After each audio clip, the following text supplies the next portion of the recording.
오늘 이제 본문 첫 부분을 들어가도록 하겠습니다.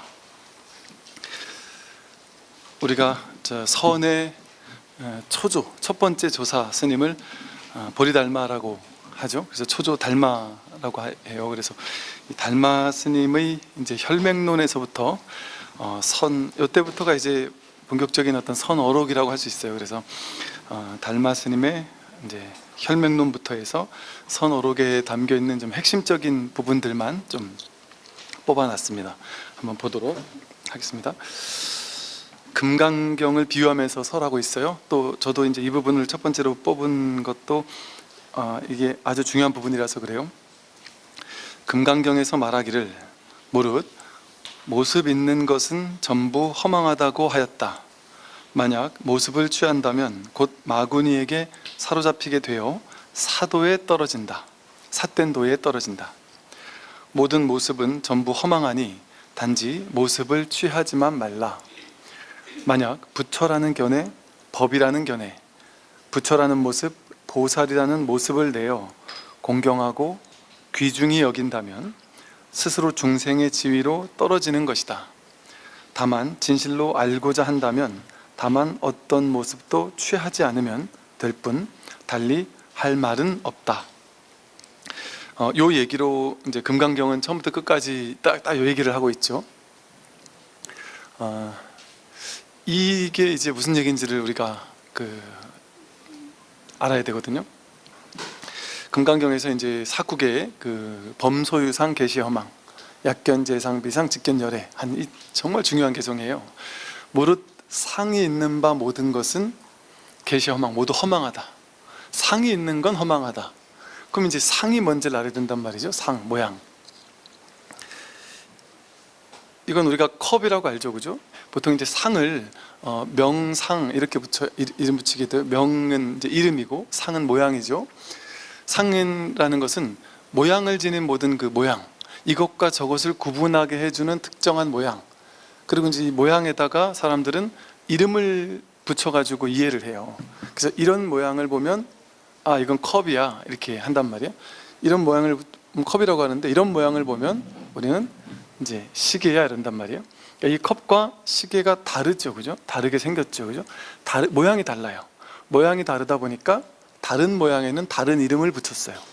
요건 시계, 요거는 컵, 이런 이름을 붙였단 말이에요. 여러분도 이제 여러분의 이름이 있는 이유가 생김새도 다르고 전부 다 개성이 다르잖아요.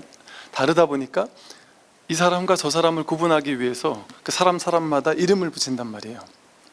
이렇게 세상 모든 것은 다 이름을 부여하고 모양이 있는 것마다 이 모양과 저 모양을 서로 다르다라고 구분해 주기 위해서 이름을 붙여요. 구분해 주기 위해서. 그리고 같은 이름이라 할지라도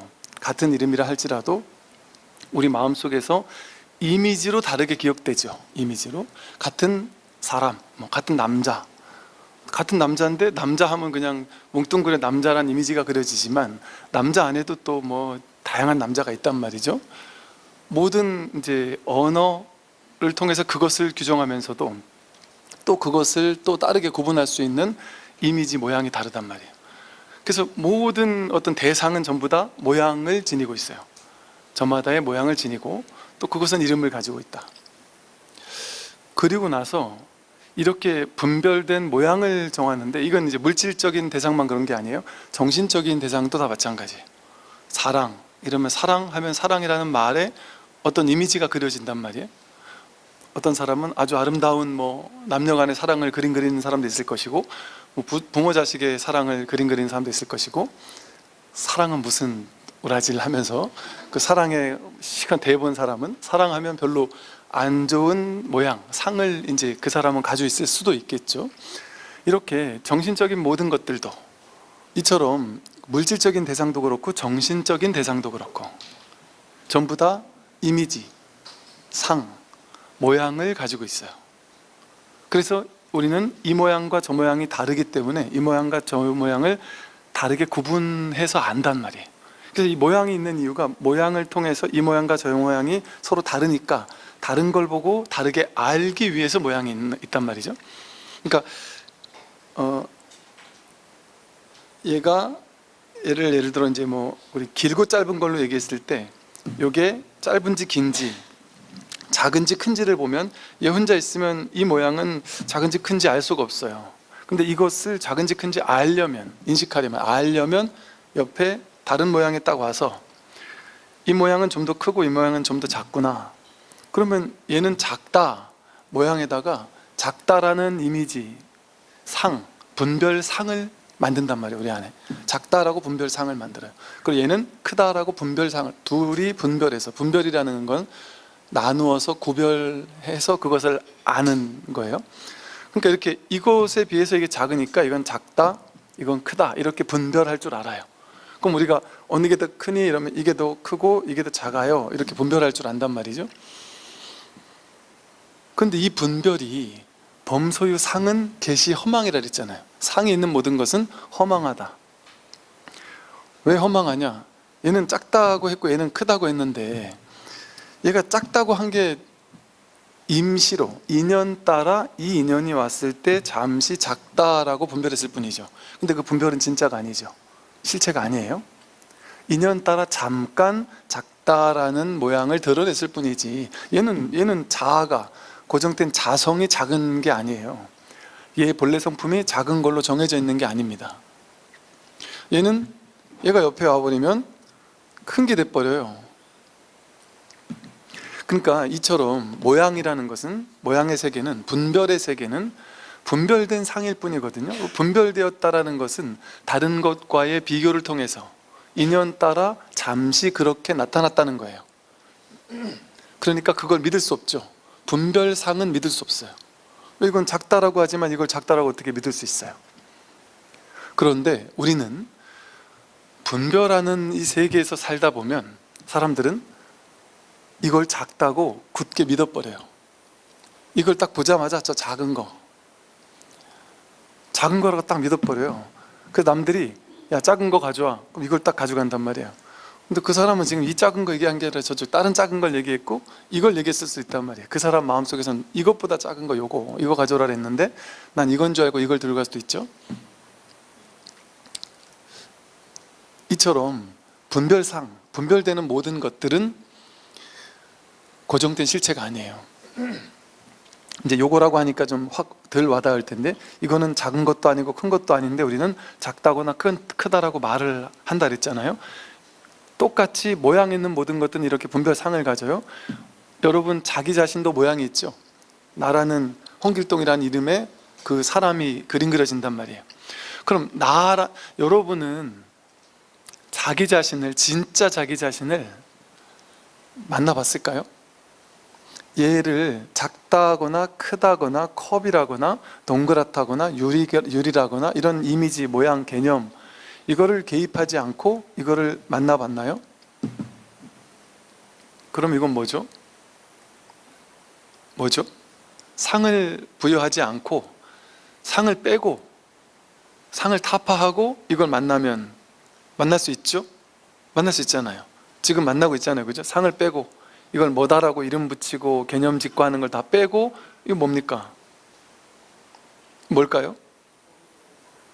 물 붓는 그릇, 이게 상이죠. 그죠? 물을 붓는다, 그릇이다, 이런 게 다 상, 모양, 옛날에 배워왔던 상을 가지고 이걸 또 재해석한 거죠. 그죠? 그러니까 이건 뭐라고 입을 벌려서 말했다 하면 그건 다 상이란 말이죠. 그러니까 우리는 이렇게 이걸 보자마자 이걸 그냥 보지 못하고 이걸 그냥 보는 걸, 그냥 만나는 걸 정견한다 그래요. 있는 그대로를 있는 그대로 본다. 이거 있는 그대로 볼 수 없습니까? 있는 그대로 볼 수 있거든요. 근데 우리는 있는 그대로 못 봐요. 왜? 상을 투영해서 봤기 때문에. 이걸 보자마자 머릿속이 재빨리 돌아가가지고 유리컵 이렇게 만난단 말이에요. 그럼 이걸 보자마자 여러분 태어나서 아프리카 원주민으로 살다가 이런 걸 한 번도 못 본 사람이 이걸 지금 딱 만났어요. 그럼 이걸 아주 신기한 마음으로 이게 뭐지 싶은, 태어나서 이런 걸 처음 봤다 하는 눈동자로 막 신기하게 막 쳐다보겠죠. 그죠? 처음 봤으니까, 뭔지 전혀 정보가 없으니까, 상이 없으니까. 근데 우리는 어때요? 그 사람은 이걸 보고 이게 아프리카 어느 날 짐승을 잡으려고 혹은 채집하려고 막 가는 길목에 이게 뚝 떨어져 있다. 그 이걸 보고 되게 놀라워할 거 아니에요. 되게 신기할 거 아니에요. 근데 여러분이 집에 가는 길가 옆에 이게 이렇게 떨어져 있어요. 이거 보고 막 신기하게 쳐다보지 않죠? 왜? 아는 거니까. 분별상을 내가 취해버리면 그건 나 아는 거야. 상으로 취해가지고 알아놓고 그걸 안다고 착각해요. 이건 작아. 알아. 이거 유리야. 나 알아. 아는 거는 다시 경험하려고 하지 않아요. 안다 하고 전에 내가 알았던 거 알았으니까 이제 그걸 다시 만나지 않아요. 내 기존에 내가 알고 있던 그 상을 가지고 이걸 만나는 게 아니라 이거에 대한 내 머릿속의 상, 규정, 판단, 분별상 그걸 보는 거예요. 이 분별상을 보는 거죠. 그래서 이걸 직접적으로 경험하는 게 아니라 이걸 볼 때 실제 우리에게 어떤 일이 벌어지냐면 이걸 보는 게 아니라 내가 내 안에 이거에 대한 내가 기존에 만들어 놓은 내 안에 분별이잖아요. 분별상. 이 분별상을 보고 있는 거예요. 이걸 보는 게 아니라 이걸 통해서 이걸 보면서 이걸 보고 이게 저거야 이렇게 생각한단 말이에요. 작은 게 저거야, 저건 작은 거야 이렇게 해서 이걸 본단 말이에요. 이걸 견분, 상분이라고 불러요. 우리 마음의 인식작용, 마음의 의식에는 의식을 두 가지로 나누어서 견분의 측면과 상분의 측면이 있다 한단 말이에요. 근데 둘 다 견분도 상분도 다 나의 부분이란 말이에요. 내 마음의, 내 인식의 부분이에요. 그러니까 견분도 내 마음이고 상분도 내 마음이란 말이에요. 그러니까 우리가 세상을 본다고 하지만 사실은 자기가 자기를 보고 있단 말이에요. 그러니까 자기가 부정적인 사람은 세상을 보는데 자기는 바라보는 세상이 다 부정적으로 보여요. 모든 게 다 그 흐릿빛, 잿빛 하늘로 보이고 저쪽에서 사람들이 아주 그 젊은 커플이 예쁘게 이야기 나누면서 막 꽁냥꽁냥 하고 있는 걸 보고 막 짜증을 부릴 수도 있고 뭔가 막 기분 나쁘게 보일 수도 있고 행복해 보이는 사람을 보면 막 화가 날 수도 있단 말이에요. 왜? 그 사람은 그 있는 그대로를 있는 그대로 보는 게 아니라 내 마음속에 상을 가지고 그 사람을 만난단 말이죠. 이 세상을 만나는 거예요. 그래서 우리는 이 세상을 진실되게 있는 그대로 만난 적이 없습니다. 지금까지 자기가 살아온 삶의 경험이라는 필터, 이 삶의 경험들이 행위들이 경험이 되고 그 행위라는 경험, 행위는 신구의 삼업이라는 삼행이 있어요. 몸으로 움직이는 행위, 입으로 말하는 행위, 생각으로 생각하는 행위, 이런 다양한 행위의 경험들이 쌓여가지고 그걸 업식이라 그러죠. 거기에 사로잡혀 있는 사람의 업장이라 그래요. 업장이 두텁다 하는 게 자기 식대로만 보는 업장이 굳어져 있는 거예요. 그러니까 세상을 넌 왜 이렇게 부정적으로 보니? 세상이 이렇게 아름다운데 이러면 그 사람은 왜 세상이 아름답냐 이해를 못해요. 왜? 업장이 두터워서. 자기는 계속 부정적으로 보던 게 업습으로 굳어져 있으니까 세상을 바라볼 때 그 속에서 세상을 있는 그대로 마주하지 못하고 세상에 대한 나의 필터, 나의 해석, 나의 분별의 필터를 보는 거예요. 그러니까 세상을 보는 게 아니라 자기가 자기 망상을 보는 거죠. 이 분별심이라는 게 다 망상이거든요. 분별 망상이거든요. 그러니까 우리는 계속해서 진실을 보는 게 아니라 자기 분별 망상만을 보고 살았던 거예요. 즉 진실을 있는 그대로를 있는 그대로 보는 것을 실상이라 그래요. 실상. 이렇게 실상을 보는 거예요. 이거 법이라 그래요. 여기서 실상을 확인하면 여기 곧장이 이게 바로 견성이란 말이에요. 성품을 보는 거란 말이에요. 그러니까 큰 스님이 도가 무엇입니까? 뜰 앞에 잣나무다 할 때 뜰 앞에 있는 잣나무다 이 소리는 쉽게 말하면 눈앞에 있는 컵이다 이 소리거든요. 근데 사람들은 그 말을 들으면 눈 앞에 있는 컵, 이 컵이란 모양을 본단 말이죠. 근데 그 스승이 말한 건 이 모양, 분별상을 얘기를 한 게 아니라 그 분별상을 얘기를 하면 상대방은 자기 안에 있는 분별상의 필터를 볼 거 아니에요. 진실을 있는 그대로 못 보고. 그 스승이 눈앞에 컵이다 할 때는, 뜰 앞에 잣나무다 할 때는 허상을 얘기를 하는 게 아니라 여기에 있는 실상을 얘기를 하는 거란 말이에요. 실상을 가리켜 보이는 거예요. 직지하는 거예요. 직지, 곧바로 가리켜 보인다. 직지인심, 자기 마음이 본래 마음이거든요. 본래 마음을 곧바로 가리킨다. 이렇게. 이게 직지인심이란 말이에요. 실상을 곧장 드러내 보인다. 근데 우리는 여기서 실상을 보지 못해요. 여기서 불성을 보지 못해요. 왜 그럴까요? 분별상만을 취하는 게 습관이 되노니까. 그러니까 자기가 자기만을 만나는 거예요. 자기 망상만을 보고 산 거예요. 그러니까 우리 나는 세상을 살았어 하지만 자기는 자기 생각 속을 살아요. 자기 분별 망상 속을 살고 자기 분별 망상이 펼쳐낸 세계에 살면서 내가 분별로 만들어 놓은 세계에 살면서 나는 이 세상에 살아 이렇게 착각하는 거예요. 그래서 만법 유식이라 그러죠. 만법, 내가 보고 듣고 하는 모든 대상들, 만법, 일체 모든 것들은 오로지 자기 인식일 뿐이다. 만법 유식이다. 불교에 보면 유식불교 이러잖아요. 유식불교. 오로지 자기 분별일 뿐이다. 오직 유자를 썼단 말이에요. 오직 식뿐이다. 그러니까 우리가 지금까지 살면서 있다고 여겼던 모든 것들, 옳다고 여겼던 모든 것들, 그 진짜 옳은 게 아니에요. 자기 분별일 뿐이지. 그러니까 나는 이게 옳아 했는데 딴 사람은 다른 게 옳다래잖아요. 나는 보수가 옳은 줄 알고 살았는데 딴 사람은 자꾸 진보가 옳다고 말도 안 되는 소리를 하잖아요. 내가 생각했을 때 말도 안 되는데 저 사람들이 생각했을 때 내가 이상한 사람일 수도 있단 말이죠. 근데 서로 그걸 맞다고 생각하면서 그 분별상을 취해가지고 그것만을 쥐고 산단 말이에요. 그러니까 어떻게 사람을 있는 그대로 볼 수 있겠어요? 자기라는 이미지 있잖아요. 자기란 이미지, 자아 이미지. 여러분은 자기를 만나지 못해요. 자기라는 상만을 만나요. 자기라는 상을 만나요? 내 몸을 관찰하세요 그러잖아요. 우리 이빠사나나 우리 신념처 몸을 관하는 수행을 시킬 때 몸을 관하라고 할 때요, 눈을 관하세요, 코를 관하세요, 얼굴을 관하세요, 어깨를 관찰하세요, 이렇게 앉아있는 모습을 관찰하세요, 뭐 엉덩이를 관찰하세요, 발바닥을 관찰하세요 이런단 말이에요. 그러면 이러고 앉아가지고 내가 나라는 한 사람이, 이렇게 생긴 한 사람이 이렇게 앉아있는 모습을 내 마음속에서 상으로 그려요. 어디에다 그림을 그려놓고 거기 있는 여기 눈, 거기에 있는 코, 입, 거기에 있는 내 몸을 보거든요. 그런데 실제 분별하지 않고 지금까지 나는 모양이 하나도 없다라는 마음으로, 범소유상 계시 허망이잖아요. 상이 하나도 없다라는 마음으로, 즉 여러분이 지금 막 엄마 뱃속에서 막 태어난, 그래서 아무것도 몰라요. 뭐 그냥 내가 어떻게 생겼는지도 몰라요. 사람이라는 걸 본 적도 없단 말이에요. 사람이라는 걸 본 적도 없고 내가 거울을 한 번도 본 적도 없어요. 그런 입장에 대해서 지금 잠깐만 눈 감아 보세요. 지금 여러분은 간단히 얘기해요. 아무것도 본 적이 없어요. 엄마 뱃속에서 아무것도 몰라요. 아는 게 아무것도 없어요. 아무것도 모르는데 그냥 지금 이렇게 있어요. 아무것도 모르고 뭐가 뭔지 아무것도 몰라요. 지금 그냥 모를 뿐이에요.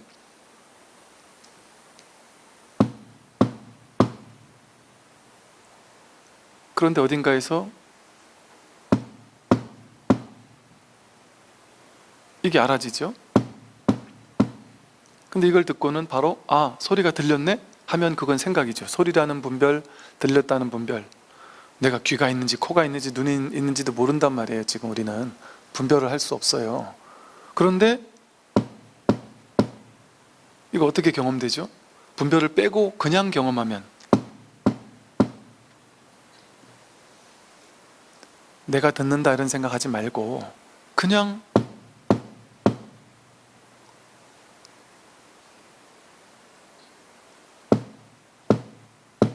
이걸 통해서 뭐가 있네? 들린다는 건 분별이에요. 들린다는 생각 없이 그냥 뭐가 이렇게 살아있네? 뭐가 있네? 내가 있네? 내가 있는 게 여기서 확인되잖아요. I am 확인되고요. 또 확인이 돼요. 나는 아무 생각이 없어요. 아무것도 몰라요. 아무것도 모르는데 뭐가 들어갔다 나갔다 해요. 호흡이 호흡이 코로 들어오고 나간다, 이건 생각이죠. 분별이죠. 호흡, 코 들어온다 나간다 다 분별이죠. 그냥 움직임이 자각되죠. 알아차려지죠. 우리가 코라고 예전에 이름 붙였든 전생에 이름 붙였든 요 곳 어딘가에서 바람이 들어오고 나가는 게 알아차려지죠. 몸의 감각이 느껴지는데 몸의 감각이 느껴져. 엉덩이가 방석이나 의자와 부딪히는 그 느낌이 느껴져. 이거 다 생각이잖아요. 전부 다 죄다 분별이잖아요. 이름 붙일 수 없어요. 그런데 그냥 그 어떤 감각이 알아차려질 뿐이에요. 그 어떤 감각이 알아차려지는 거기에 이것처럼 자기가 확인되죠. 그걸 통해 여기 뭐 있네? 이게 자기죠. 눈을 떠보세요. 제가 이렇게 눈을 감고 한번 해보세요 라고 할 때는 어지간하면 그냥 해보세요. 눈을 안 뜨고, 눈을 안 감고 저를 계속 쳐다보면서 저 뭔 얘기를 할래나 하고, 그러니까 제가 이 말씀을 드린 이유는, 이렇게 한번 해보라고 하는 이유는, 보통 이게 강의를 들을 때 눈으로 저 사람을 보면서 저 사람이 하는 말을 이렇게 여기로 들어서 이해를 자꾸 하거든요. 그러면 이제 자기 경험이 안 돼요. 그게, 그 얘기가. 이게 있는 그대로를 본다 이랬을 때, 그 있는 그대로 보면 뭐라는 거지 하고 생각을 할 뿐이지, 이걸 있는 그대로 보려고 어떻게든 한번 해보지 않는단 말이에요. 자기 경험으로 어떻게 해야 있는 그대로 보는 거야 하고, 모르겠어도, 도저히 모르겠는데도 하여간 해보려고 해야 된단 말이에요. 자기에게 확인되는 일인가, 저 양반 하는 소리가 진짜인지 아닌지 자기가 자기 경험으로 확인을 해야지. 머리로 그렇다니까 그런가 보다 그러면 안 된단 말이에요. 제가 머리로는 이해 안 되는 얘기를 하고 있으니까. 근데 조금 전에 잠시 느꼈던 것처럼 어때요? 여기서 상을 빼니까 어때요? 소리가 들린다 이런 거 없죠? 나에게서 한다, 너에게서 한다, 너가 하는지 내가 하는지 누가 하는지 몰라요. 여긴지 저긴지 몰라요. 그냥 알아차려질 뿐이에요. 확인은 돼요. 이게 진짜 윗바사나거든요. 모든 상을 내려놓고 그냥 그냥 관이잖아요. 여기 이렇게 이렇게 있다는 게 확인되잖아요. 죽지 않고 뭔가 살아있는 뭔가가 있네? 이렇게 뭔가 살아있는 뭔가가 있네? 이 살아있음이 이게 자성이라니까요. 숨을 쉰다, 이거 다 생각이고 분별이잖아요. 분별은 허망하다 그랬잖아요. 약견 재상 비상 직견열에 범소유상은 계시 허망이라 그랬잖아요. 코로 숨이 들어오고 나간다, 이거 분별이라니까요. 전부 다. 그거 빼면 진짜 경험되는 거, 이 살아있음 하나, 이 작용 하나, 이걸 해서 분별할 수 없는데 어떤 움직임, 어떤 알아차림이 경험되잖아요. 그걸 이제 선에서는 작용이래 불렀어요. 작용. 어떤 작용 하나가 알아차려지고 감지된단 말이에요. 그것뿐이잖아요. 나라는 존재가 그거 아니에요? 우리는 나라는 존재하면 나라는 이미지, 내가 거울로 맨날 봤다잖아요. 거울로 맨날 본 나라는 이미지를 그려놓고 그게 이렇게 앉아있다고 생각한 다음에 그게 상분이죠. 자기 상분을 딱 그려놓고 이 상분한테 이제 호흡을 관해보세요 이러면 이 상분한테 야 네가 네 코 봐 이래가지고 그 이미지를 그려놓고 이 이미지로 코가 들어오고 나가는 걸 이 이미지로 이렇게, 코에서 바람이 들어오고 나가네? 시원한 바람이 들어오고 나가네? 찬 바람이 들어오고 나가네? 죄다 분별하고 있는 거예요. 근데 그 상 다 빼면, 나다 너다라는 생각이 있습니까? 상 다 빼면? 나다, 이거 내가 그린 그림이잖아요. 이미지 상이잖아요. 그래서 아상이라 그래요. 가장 큰 병이 범소유상 계시허망, 상은 전부 다 허망한 건데 상 중에 제일 근원적인 상이 나다라는 상이에요. 그러니까 여러분 가만히 생각해 보세요. 제가 지금 이렇게 말하는 거를 들을 때 되게 낯선 얘기인 거예요. 왜? 태어나서 저렇게 얘기하는 사람은 처음 보네? 말도 안 되는 소리 하고 있는데 싶을 수도 있단 말이에요. 그런데 진짜인가 아닌가를 자기 경험으로 자기가 확인하려고 해봐야 된단 말이죠. 즉 나 있잖아요. 이 몸을 나라고 느꼈잖아요. 지금까지 생각했잖아요. 그죠? 근데 몸을 나라고 인식하는 그것은 분별심 아니었어요? 분별하는 마음 아니었어요? 내가 거울을 볼 때 저 거울 나 잘생겼다, 오늘은 어떻다 저떻다, 늙었다, 피부가 어떻네, 이 분별해가지고 본단 말이에요. 그리고 내가 이렇게 앉아있을 때도, 명상하고 앉아있을 때도 자기가 이렇게 앉아있는 이미지를 그려놓고 코를 관하고 목을 관하고 어깨를 관하고 이런단 말이에요. 그러니까 배가 올라오고 꺼지는 걸 관하세요. 그럼 바로 재빨리 배로 간단 말이에요. 그 배라는 소리를 듣고는. 근데 그걸 다 빼면 어디라고 특정 지을 수 없는 어딘가에서 인연따라 자꾸 뭔가 작용이 일어나고 있어요. 근데 그 나다라는 상을 빼면, 아상을 빼면, 나다라는, 이 몸이 나다라는 그 상을 빼면, 몸이라는 상이 없으니까, 여러분 동서남북이라는 공간적인 상이 있어요. 내가 여기 몸을 둘 때 이쪽은 동이고 이쪽은 서가 되지만 저쪽 사람이 보기엔 이쪽이 서잖아요. 뭐라고 할 만한 그런 게 아무것도 없단 말이에요. 아무것도 없는데 그 상을 뺐는데, 상을 빼면 아무것도 없잖아요. 그런데 이렇게 확인돼요. 알아차림은 있어요. 들어오고 나간 알아차림은 있어요.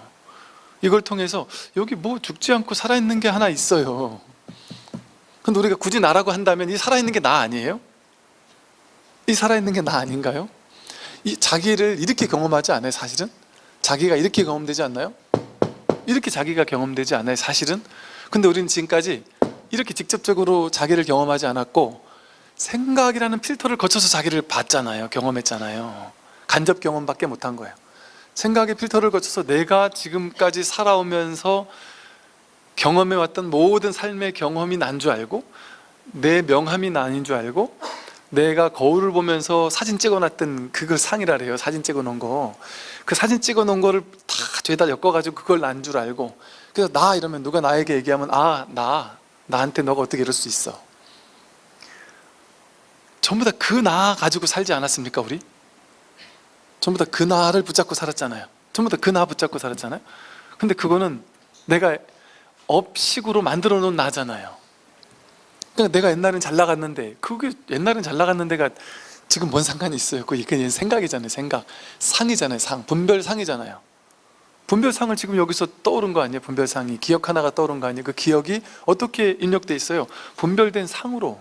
그땐 좋았다 싫었다를 분별해 놓고 좋았던 이미지로 과거의 어떤 기억을 떠올린단 말이에요. 내가 잘했던 기억, 내가 못했던 기억, 내가 성공적이었던 기억, 내가 비참했던 기억, 그런 기억들을 조합해가지고 자기를 만들어 놓고 있단 말이에요. 분별심으로. 그러니까 분별된 자기, 가짜의 자기, 허상의 자기, 그게 아상이란 말이에요. 나다라는 상을 쥐고 산 거예요, 우리는. 진짜 나를 만나지 못하. 그러니까 나다라는 상을 가지고 나라고 하는 아상, 나다라는 상이라는 거는 진짜 내가 아니라는 소리잖아요. 그건 그렇게 우리가 분별된 상이잖아요. 그 상은 얘가 작아 이래도 틀리잖아요. 얘가 커 이래도 틀리잖아요. 그 옛날에 그때 내가 비참했어. 그게 진짜 비참했던 게 아니라 내가 비참하다고 해석된 거죠. 내가 그때 우리 집이 방 안에 화장실도 없고 집에 5식구가 방 한 칸에 참 진짜 비참하게 살았어 라고 기억이 있다 친단 말이에요. 근데 그건 자기 해석 아니에요. 그 사람이 아프리카에 태어났으면 방은 무슨 방이에요? 그냥 대충 풀로 이렇게 열기설기 해놓은 거에 10명이 들어가 앉았어도 비 뚝뚝뚝 맞으면서 자도 뭐 인생이 원래 이런 거지 하고 살지 않겠어요? 그냥 맨날 그런 데서 살았으니 벌레가 막 득실거리는 곳에 같이 자도 원래 그렇지 생각하지 않겠어요? 근데 지금은 요즘 젊은 애들은 옛날 어린이 불교학교 같은 거 할 때요, 아파트에 살다가 절에 와가지고 여러분께 학교를 하면요, 애들이 기절을 해요.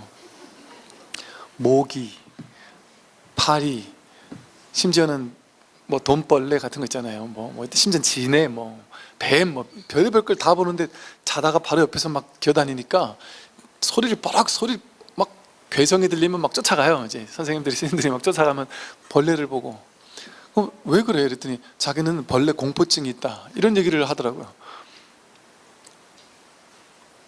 그런 업식의 경험 속에서 벌레를 평소에 경험해보지 않았으니까, 내가 의식이 생겨나기 전에 그냥 벌레를 만났으면 벌레를 아마 먹었을 수도 있죠.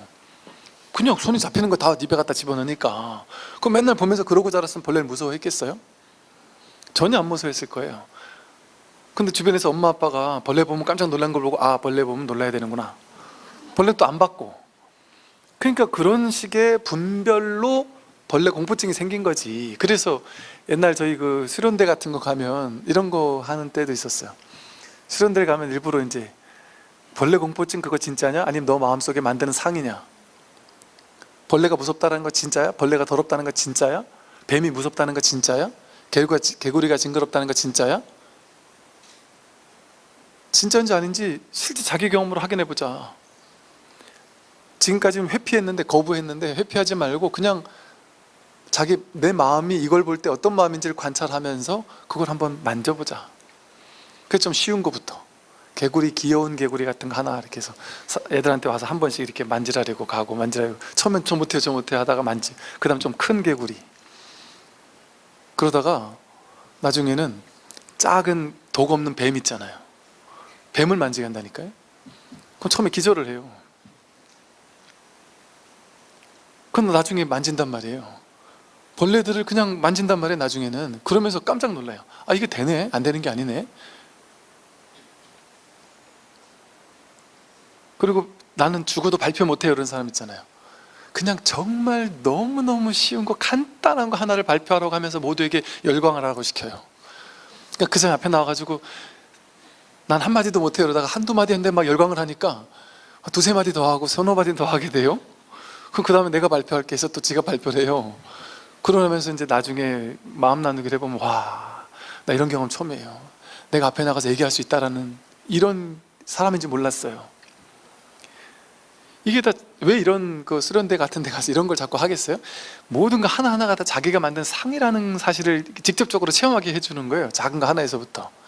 내가 이렇게 상에 얽매이고 살았구나, 그 상에 얽매이고 살면 이렇게 하나하나가 다 장애가 되는구나. 그러니까 내가 옛날에 비참했어, 진실입니까? 아프리카에 다 죽고 아프리카 사람들보다는 안 비참하잖아요. 우리는.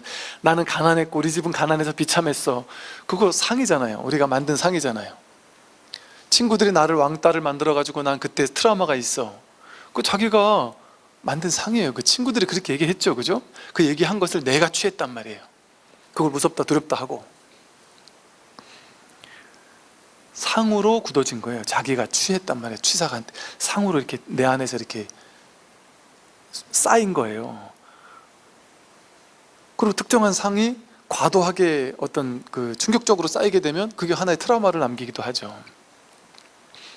본래부터 있던 게 아니란 말이에요. 그래서 우리는 이렇게 상에 얽매이게 되면 이런 일을 해요. 이걸 보고 작다거나 크다라고 굳게 믿어버리는 어리석은 짓을 한단 말이에요. 이건 작은 것도 아니고 큰 것도 아니잖아요. 근데 이걸 작거나 크다라고 굳게 믿어요. 그래서 남들이 작아라고 나에게 입력이 됐어요. 상으로 굳어졌어요. 분별상은 나에게 이건 분별상이 작아예요. 근데 남들이 와서 이걸 크다고 하면 대판 싸워요. 저 사람은 정말 나쁜 놈이라고 막 몰아붙여요. 그게 보수 진보 똑같은 거 아니에요? 얘를 작다에 집착하거나 얘를 크다에 집착하는 것도 똑같은 거 아니에요? 자기를 나는 어렸을 때 못 살았어, 비참했어, 괴로웠어, 나는 서글펐어, 그게 이거를 얘는 작아, 이거랑 똑같은 분별이잖아요. 나를 이게 잘 사는 사람하고 비교하니까 내가 못 살았지, 아프리카 다 죽어가는 사람들하고 비교하면 나는 잘 산 거 아니에요? 나는 엄마 없이 살아가지고 정말 상처가 있어, 사랑이 부족해, 난 항상 사랑 결핍이야, 이렇게 생각하고 사는 사람이 있단 말이야, 어릴 때. 근데 그 자기 생각이잖아. 엄마 없는 건 사랑 결핍입니까? 그거 자기 생각이에요. 자기 상해예요. 엄마 없다고 무조건 사랑 결핍되고 삽니까?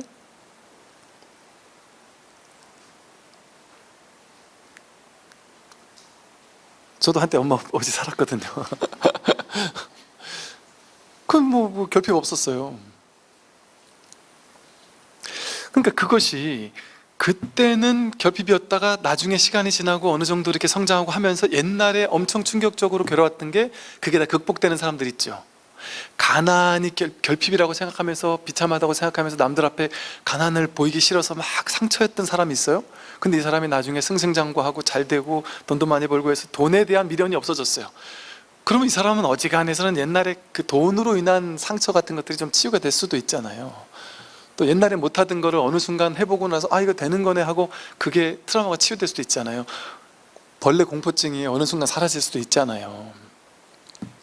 그처럼 상은 인생의 어느 시기에 만들어진 거기 때문에 자기가 그거는 새롭게 경험해보는 걸 통해서 빈 마음으로 다시 경험해보는 걸 통해서 치유가 될 수 있어요. 그건 내가 상으로 만든 허망한 거기 때문에 내 생각이라는 필터를 가지고 얘를 만나면 얘는 계속 작은 거거든요. 얘가 징그러워하면 생각의 필터를 가지고 얘를 만나면 얘는 계속 징그럽거든요. 근데 이 생각의 필터구나라는 이거를 관한단 말이에요. 그래서 이건 이 허상이구나, 이 허상인 줄 아는 걸 본단 말이에요. 보면 사라진다.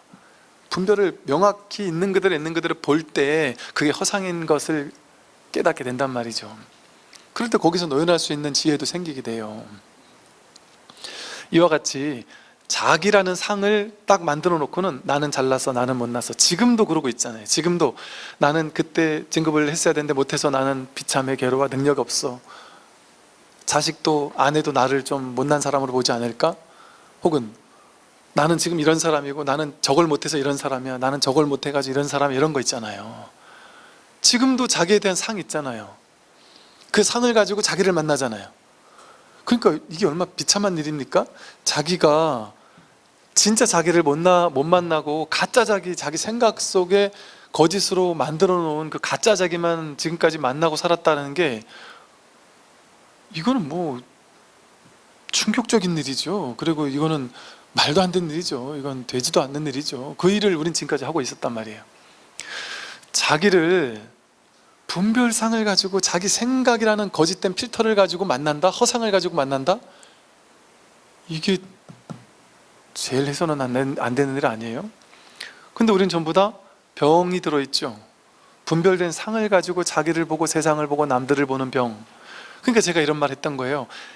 남편은 평생 아내를 30년 50년을 데리고 살아도 그 아내를 한 번도 만난 적이 없다. 아내는 남편을 한 번도 만난 적이 없다.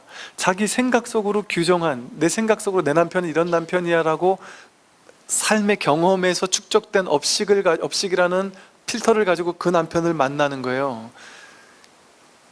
그러니까 그 남편이 뭔 짓을 해도 남들이 그런 짓을 하면 야, 저 우리 김 부장님 귀여운 면이 있어, 이렇게 얘기할 텐데, 이 김 부장이 집에만 오면 아내가 보기에는 미친 게 지랄한다, 이런 식으로 보기도 한단 말이에요. 그게 옛날에는 저 모습이 되게 꽂히는 멋있는 모습이었을 수 있는데, 나중에 시간이 지나면 그 멋있었던 모습이 막 오히려 퇴악으로 바뀌기도 하잖아요. 그건 뭐겠어요?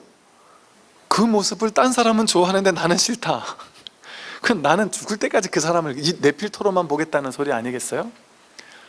그렇게 부부는 전부 다 자기마다의 필터를 가지고 상대방을 바라보는 필터가 이만큼, 숨이 산 만큼 쌓여 있어요. 그리고 그거를 걸러서 본단 말이에요. 그러니까 상대방 입장에서 얼마나 억울해요. 나를 왜 있는 그대로 안 봐주지?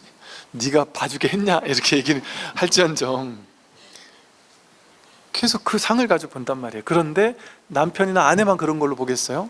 자기도 그렇게 본다니까요. 그러니까 자기가 자기를 못 만나고 살았으니까 불교에서 뭐라 그래요? 진짜 자기를 만나는 거, 그 본래 면목을 확인하는 거잖아요. 나의 본래 있었던, 본래 면목이란 말이에요. 본래 있던 면목, 자기의 본래 성품이란 말이에요. 본래 진짜 자기.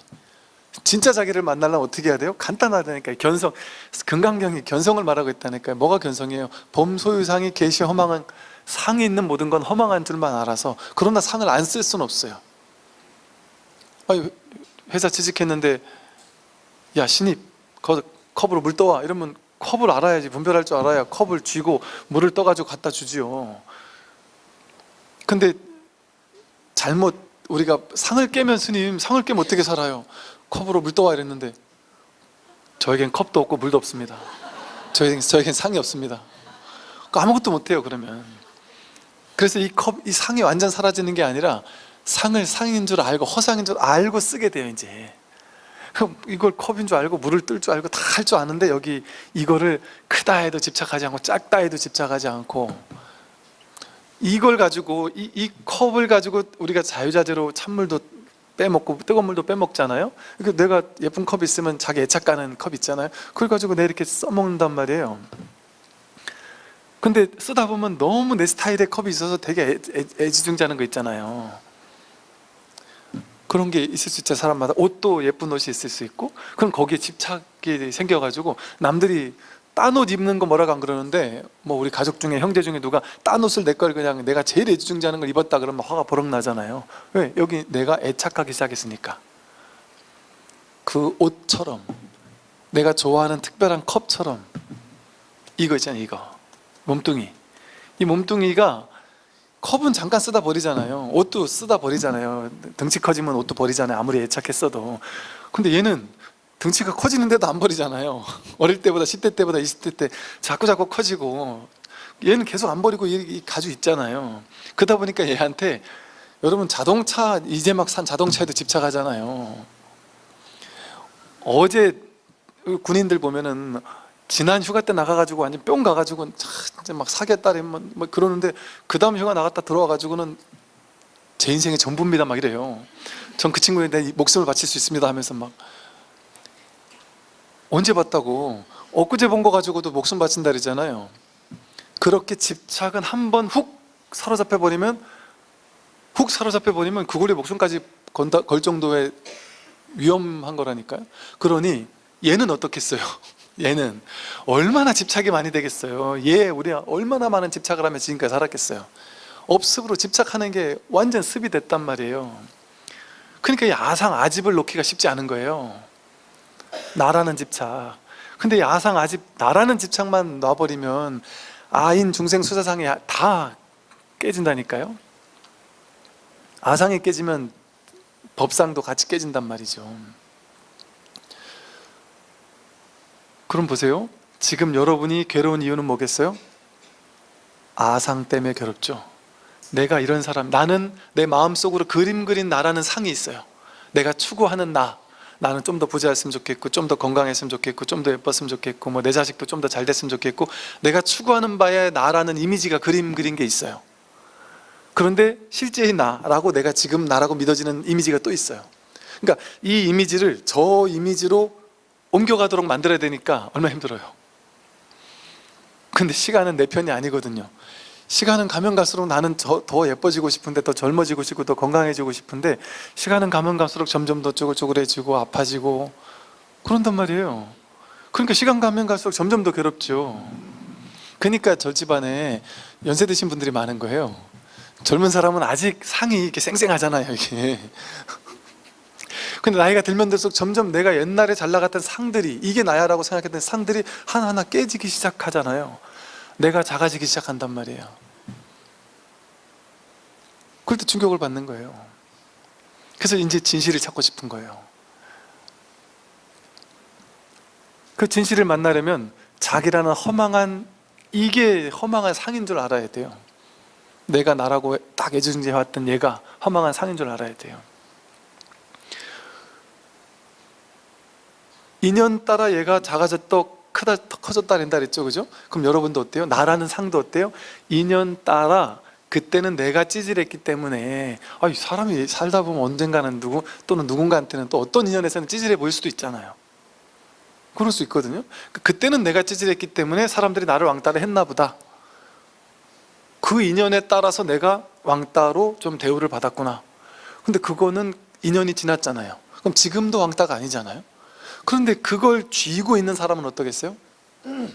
그걸 쥐고 있는 사람은 그 왕따 트라우마가 30, 40, 50대에서까지 여전히 남아있어서 어느 단체에 가도 혹시나 여기서 내가 언제 어떻게 왕따가 될지 몰라라는 게 트라우마로 남아서 지금 현재를 좌우한단 말이에요.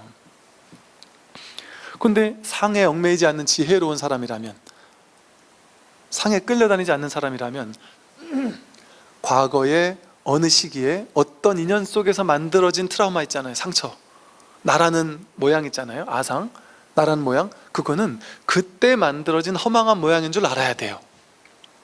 그때 만들어진 허망한 모양. 참 이거 얘기하기 참 부끄러운데, 제가 어릴 때 한동안 좀 아주 상처 비슷한 뭔가 그 충격적이었던 기억이 있어요. 뭐가 있냐면, 아버지가, 제가 어릴 때 이제 아마 오줌을 쌌나 보죠. 오줌을 싸고 났는데 아버지가 진짜로 옛날처럼, 진짜 또 어디 옛날 그냥 말로만 들었지 진짜 그러리라고 상상도 못했는데, 오줌을 쌌다고 아버지가 그 어린애를 진짜 소금만 입혀가지고 뭐 옆에 가서 뭐 바가지 같은 거 하나 주고서는 뭐 소금 받아오라 이러면서 막 화를 버럭 내면서, 그날따라 특히 막 화를 버럭 내면서, 니 이렇게 커가지고 아직도 오줌 싸냐 막 화를 버럭 내는 근데 혼자 밖에서 벌벌 떨고 있는데 집에 들어가려니 맞아 죽을 것 같고 혼날 것 같고 또 옆집 갈래니 또 창피해 죽겠고 그 앞에서 바들바들 떨고 있던 그 상처와 기억이 이렇게 기억이 나거든요. 그 인연이 부모님이 네 그랬으면 제가 그게 상처겠어요. 맨날 그랬으면 늘 그랬나 보다 했는데 어느 날 한 번 그냥 갑자기 당신이 뭔가 모르긴 했는데 어떤 인연이 있었겠죠. 부모님이 그날따라 뭔가 화가 났든지 어머님이 오랜만에 이불 빨래를 대충 이불 빨래 막 크게 막 옛날에는 세탁기도 없는데 막 밖에 나가서 개울에 가서 막 힘들게 해가지고 어렵게 들고 왔는데 거기다 막 오줌 싸놨든지 알지 아니면 아버지랑 뭐 대판 하셔가지고 기분이 안 좋으셨던지 모르잖아요. 우리는 알 수 없는 뭔가가 있었겠죠. 분명히 그래 인연이란 그러거든요. 근데 우리는 그 인연은 모르거든요. 저분의 속마음의 인연은 모른단 말이에요. 그러니까 그걸 보고서는 부모님은 나를 사랑하지 않나 봐. 그리고 그때 막 상처가 받고 충격을 받을 수 있단 말이죠. 예를 들면. 근데 그 인연은 친구들이 나한테 막 못되게 한 것도 알 수 없어요. 그 친구가 왜 그랬는지를. 그 친구가 전에 어떤 우리 학생 중에 이런 얘기 하나 있었어요.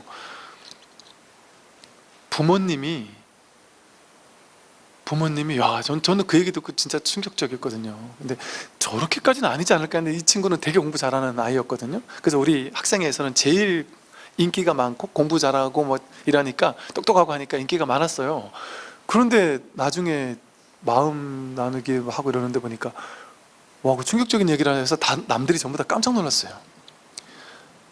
자기는 공부를 너무 잘하는데 부모님은 한 번도 내 성적에 만족해 본 적이 없고 항상 혼냈다.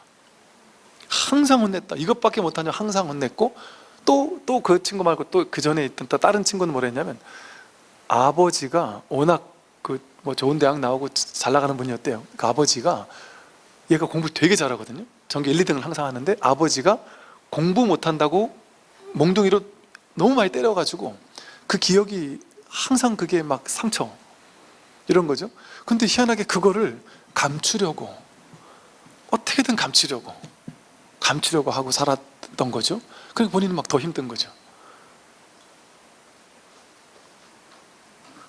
이렇게 해가지고 팔뚝을 보여준 아이도 있었다니까요. 자기가 자해한 흔적을. 그러니까 이제 다양한 인연들에서 그런 어떤 하나하나의 삶의 경험들이 사실은 어쨌든 인연 따라 왔다가 인연 따라 지나갔죠. 그리고 그 인연을 가지고 무조건 엄마는 나쁜 사람이야, 내 어린 나이에 나를 그렇게 상처 줬고 아빠 엄마는 정말 나쁜 사람이야, 이렇게만 무조건 규정하는 게 그게 또 옳을까요? 그게 옳은지 아닌지 알 수 없어요. 왜? 그 아빠 그 엄마는 왜 그런 성격이 됐을까? 왜 그렇게까지 이래야 됐을까? 그게 그 아빠 엄마도 또 인연에 상처를 받은 사람일 수 있어요. 그 아빠 엄마도 어릴 때 살아오면서 우리 옛날 어르신들 얼마나 살기도 힘들었고 하니까 또 무서웠단 말이에요. 그 엄마 아빠도 또 엄마 아빠에게 엄청난 상처를 받았고 어떤 인연으로 그런 성격이 만들어졌을 수도 있잖아요. 그죠? 그러면 사실은 그 엄마 아빠도 어찌 보면 피해자인 거예요. 그러니까 제가 어릴 때 저희 아버지 성격이 너무 강해서 우리 자식들이 맨날 모이면 아버지 욕만 하고 살았단 말이에요. 아버지가 진짜 너무 미웠단 말이에요. 근데 이제 나이가 들면서 하나하나 들어보니까 아버지 당신 레파토리를 맨날 얘기를 하세요. 어릴 때부터. 진짜 뭐 100번, 200번, 300번 계속 듣는 것 같아요. 근데 그때는 아버지에 대한 마음이 확 닫혀 놓으니까 그 말이 전혀 안 들렸죠. 근데 지금 와서 가만히 생각해 보니까 아버지야말로 진짜 이 시대의 상당한 피해자였구나. 그 어른들에게 상처받고 여기저기 이래 쫓겨다니고 이 온갖 상처 속에서 어떻게든 내가 버티고 살아야 되겠구나 하면서 정말 정신승리자라는 생각이 들더라고요. 그 옛날에 그 국제시장 영화 그거 보면서 정말 엄청나게 울었어요. 진짜 딱 우리 아버지인 것 같더라고요. 딱 그렇게 그렇더라고요. 그런데 그런 걸 보면서 이제는 막 그렇게 막 무섭고 이런 걸 이제 요즘에 이제 연세 드셔서 못 하시지만 가끔 한 번씩 그러실 때마다 이제는 좀 측은하고 안쓰러워요. 가슴 아프고 참 불쌍하고 아버지도 나처럼 이렇게 좋은 시대 태어났고 그렇게까지 막 그냥 막 쫓겨나고 이런 일이 안 있었으면 저렇게 살지 않으셨을 거 아니에요. 그게 맞는 이유가 뭐냐면요, 성격 개성 있잖아요. 성격 개성, 성격과 개성, 나쁜 성격 있잖아요. 그 나쁜 성격이 그 사람이 아니에요. 그 나쁜 성격이 그 사람이 아니고 그 나쁜 성격은 인연이 만들어낸 거예요. 인연이 만들어낸 거예요. 인연이 달라지면 성격도 달라지는 거예요. 그래서 성격이 자기가 아니다, 외모도 자기가 아니다, 삶의 경험도 자기가 아니다, 어떤 거에서도 자기를 찾을 수 없다는 거예요. 어디에서도 나를 찾을 수 없어요. 아상만 발견하지 나를 찾을 수 없어요. 나는 찾아지는 게 아니에요. 눈으로 볼 수도 없고 크기도 없고 모양도 없기 때문에 진짜 자기는. 근데 우리는 이 진정한 자기를, 아까 우리 눈 감고 경험한 이 진짜 자기, 이 진짜 자기를 만나지 못하고 모양의 세계에 사니까, 얼마나 모양의 세계에 사는 게 얼마나 나를 완벽하게 지배했습니까? 여러분 뭐 가스라이팅 해가지고 저 사람이 나를, 내 영혼을 지배했어 그러잖아요. 뭐가 우리 영혼을 지배했어요? 상이, 분별 상이 내 영혼을 완벽하게 100% 지배했다니까요. 그러니까 이제는 그 상 아닌 거, 상 아닌 거를 얘기를 해줘도 못 알아들어요. 그것과 멀어진 지가 너무 오래라서, 이 진실과 멀어진 지가 너무 오래라서. 그러니까 붓다가 부처님께서 이걸 발견하고 얼마나 놀라웠겠어요. 이거를 도대체 어떻게 말해줘야 되지? 정말 부처님은 위대하신 것 같고, 이걸 발견했다는 것이 너무나 위대하고, 정말 그게 절감되거든요. 나는 법문하지 않겠다, 이거 알아듣는 사람이 있겠냐? 이건 알아들 수 없다, 사람이. 왜 그럴까요? 100% 여기에 완전히 지배되어 있는데 그거 상이다 이렇게 얘기하면 어떻게 그걸 믿겠어요? 그 생각 당연히 할 것 같아요. 그럼에도 불구하고 그걸 이겨내고 그래도 알아듣는 사람을 위해서라도 법을 피신 것이 놀라운 일인 거예요. 선사 스님들이 또 다른 또 선해라는 방편을 통해서 사람들을 깨어나게 했던, 이것이 놀라운 일이에요. 그러니까 가만히 보니까 제가 이 방편으로는 선의 방편을 쓰면서, 현실적인 현현으로는 석가모니 부처님의 방법을 쓰고 있거든요. 어찌 보면 선의 방편은 너무 세고 날카로워서 그냥 한 대 때리고, 도가 뭐냐고 한 대 때리고, 입만 뻥긋대면 한 대 때리고, 소리 버럭 지르고, 쌀 앞에 잣나무라 하고, 와서 절하면 갖다 밟고 이렇게 법을 전했단 말이에요. 선사 스님들은 자상하게 설명하지 않고. 근데 부처님의 방식은 그러지 않았단 말이에요. 하나하나 근기에 맞게, 아무리 낮은 근기가 찾아와도, 너무 낮은 근기가 찾아오면 착하게 사세요, 복 짓고 착하게 사세요, 이렇게부터 시작해가지고 모든 근기의 사람들을 두루두루 다 이렇게 자상하게 따뜻한 자비로움으로 다 이렇게 하나하나 이끌었단 말이에요. 그러니 이 선의 방편이라는 놀라운 방편이 부처님의 부처님 초기 불교의 어떤 기본 가르침, 기본 교리, 기본 부처님께서 살았었던 그 가르침의 방편과 어우러지면서 가르치게 됐을 때 정말 무수히 많은 사람들이 부처님 당시 같은 일, 선사 시대 같은 일들이 벌어지지 않겠나, 그런 생각이 들어요. 그러니까 이제부터 보세요. 여러분이 이 상에 대해서 공부를 하고 나니까 어떠냐 하면, 내가 하나부터 열까지 내가 보는 모든 게 다 상이었구나, 모든 게 다 틀린 걸 내가 옳다고 고집하고 있었던 거구나, 틀릴 수 있는데 그걸 옳다고 나는 고집하고 있었구나, 그러니까 내 생각 고집하는 것 자체가 내가 상을 쥐고 있는 거구나, 내가 옳다고 집착하는 것 자체가. 그러니까 이 공부를 하면 꼰대가 안 된다니까요. 마음이 열리니까. 젊은 사람들은요, 이게 뭐 권위 뭐 이런 거 없어요. 그냥 갖다 질러버려요, 그냥. 그럼 옛날 사람들은 당황스러워요. 근데 그게 요즘 스타일인갑다 하고, 내 스타일은 아니지만 그래도 요즘 스타일인갑다 하고 받아들일 수 있단 말이죠.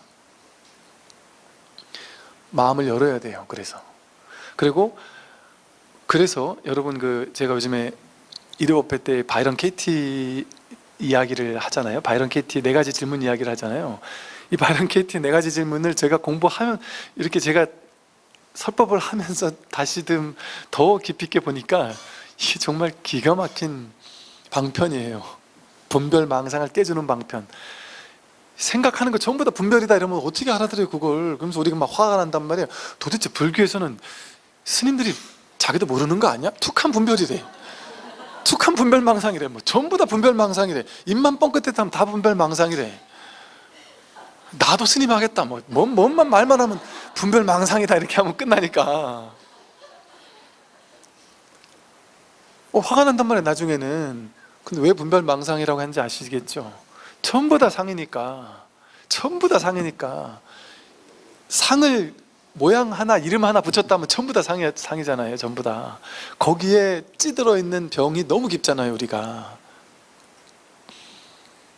그러니까 그 상에 사로잡혀 있는 사람들이니까 그 분별망상을 깨줘야 된단 말이에요. 왜? 분별망상 때문에 괴롭거든요. 이게 옳다라는 생각 때문에 내가 여기 사로잡혀서 괴로워요. 그게 무승자박이에요. 포승줄도 없는데 자기가 자기를 묶었다. 자기 분별로 자기를 묶은 거예요. 그러니까 이 묶인 거, 자기가 자기를 묶은 이 생각을 깨뜨려주면 되잖아요. 여러분 생각이 난 어릴 때 가난하고 비참하게 살았어요. 그 생각 깨뜨려주면 되잖아요. 내가 어릴 때 왕따여서 나는 스트레스 받았어요. 그 생각 깨뜨려주면 되잖아요. 나는 괴로웠어요. 그게 진짜 괴로웠는지 아닌지를 깨뜨려주면 되잖아요. 그래서 어떤 말이든, 어떤 여러분이 괴로워하는 어떤 말이든 바이런 케이트는 이렇게 표현을 해요. 어떤 말이든 여러분이 난 이것 때문에 괴로워하면 그걸 말로 써봐라. 나는 가난해서 괴롭다. 나는 진급 못해서 괴롭다. 나는 몸이 아파서 괴롭다. 남편이 마음에 안 들어서 괴롭다. 무슨 말이든 써봐라. 나는 무엇으로 때문에 괴롭다. 그러면 네 가지 질문을 던져봐라. 첫째, 그것이 진짜냐? 그것은 진실하냐? 그러면 대부분 맞는데요? 난 이것 때문에 괴로운 게 맞는데 이렇게 얘기해요. 그러니까 다시 한번 물어요. 눈을 딱 쳐다보면서, 스승이 바로 앞에서 질문한다면 눈을 딱 쳐다보면서 그것이 진실이라고 정말 확신할 수 있습니까? 100% 진실이라고 확신할 수 있습니까? 자기에게 질문을 던져보세요. 난 남편 때문에 괴로워. 100% 진실이라고 확신할 수 있습니까? 자식이 내가 원하는 대학에 못 가서 괴로워. 100% 진실이라고 확신할 수 있나요? 알 수 없지 않나요? 이 아이가 난 여기를 대학 갔으면 좋겠지만 이 아이의 인연은 여기 있었을 수도 있잖아요. 여기 갔으면 오히려 내 인연을 못 만나는데 내 귀인들이 이쪽에서 만날 수도 있잖아요. 근데 우리는 아는 척을 하고 생각, 욕망을 따라가니까 무조건 좋은, 남들이 좋다고 하는 데를 가야 되는 거예요. 왜? 비교 분별해서 여기가 더 좋으니까. 우리는 비교 분별심만 따라가니까 그걸로 가야 된다고 생각해요. 남편이 진짜 진급해야 되는 게 맞을까요? 진급을 못해가지고 괴롭다고 했지만 그게 맞을까요? 그게 맞는지 100% 확신할 수 있습니까? 100% 확신할 수는 없잖아요. 남편이 그 일을 했다가 그렇잖아요. 지금 막 폭발할 만큼 힘들었는데 그 일을 더 하다가 나중에 쓰러지면 어쩔 거예요? 저 군에 있을 때 그렇게 진급하고 싶어 했는데 진급하고 나서 1년도 안 돼가지고 진짜 쓰러져서 돌아가신 분을 뵀거든요.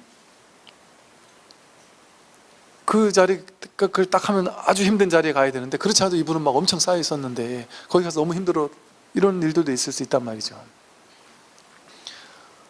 알 수 없는 일이지 않을까요? 정말 내가 옳다고 내 생각이 100% 맞다고 확신할 수 있을까요? 그 어떤 것도? 내가 아픈 게 아프지 말았어야 하고 확신할 수 있을까요? 내가 몸에 과거부터 쌓여있는 업습이 있고 안 좋은 거 먹고 뭐 안 좋은 습관 때문에 뭔가 마음에 안 좋은 게 막 쌓여있을 때 이게 병으로 한번 탁 나와가지고 털어내 줌으로써 몸이 가벼워질 수도 있거든요.